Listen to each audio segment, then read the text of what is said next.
Dr. Kim Anderson, our crop marketing specialist, is here now. Kim, why don't we start with the latest on the crop markets?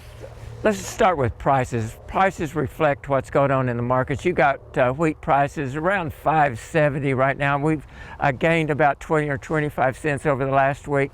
Remember, go back a couple weeks, we said that prices were going to be erratic during the holiday season, and that's what we saw last week. Just prices on wheat coming down. Really no reason. There were just more sellers in the market than buyers. They came back up this week. That's what we're going to see happening in the wheat market. You know, you can go back to July, $8.50 prices and down now around $5.70. Farmers are saying, Kim, can't you get that price back up for us? And I'm saying, no.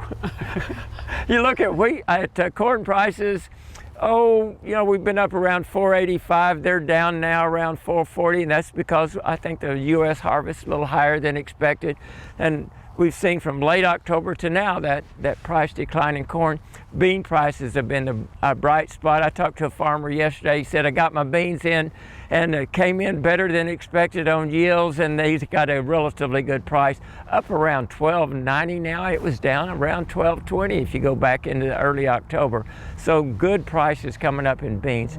You look at cotton, they've been backing off just a little bit. You know, they watered around 83, 84, 85 there for a long time, went down around 78, back up around 79 or 80 now. That's on the March ICE contract for cotton.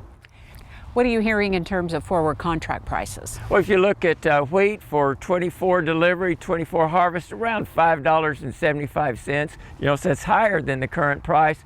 You go southern Oklahoma, you need to take about 30 cents off of that, and the panhandle add around a dime. If you're looking at 24 corn crop, $4.80, again, just a little higher than current corn prices. If you go out in the panhandle, though, you can get another 60 cents on that because real good demand out there. Soybean prices lower than the current prices at $12.20 for 84 delivered beans.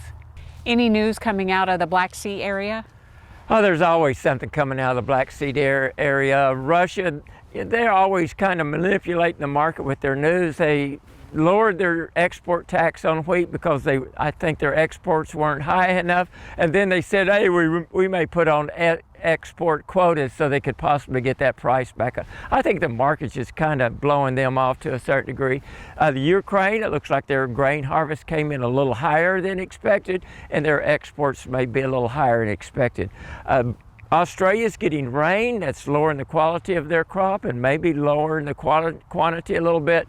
And Brazil had a record soybean crop, and I think everybody's increasing the expected exports of beans out of Brazil. Are there any USDA reports that producers should keep an eye on? There's not much happening in the markets right now. USDA, we've got the WASDE coming out for the December report around the 8th.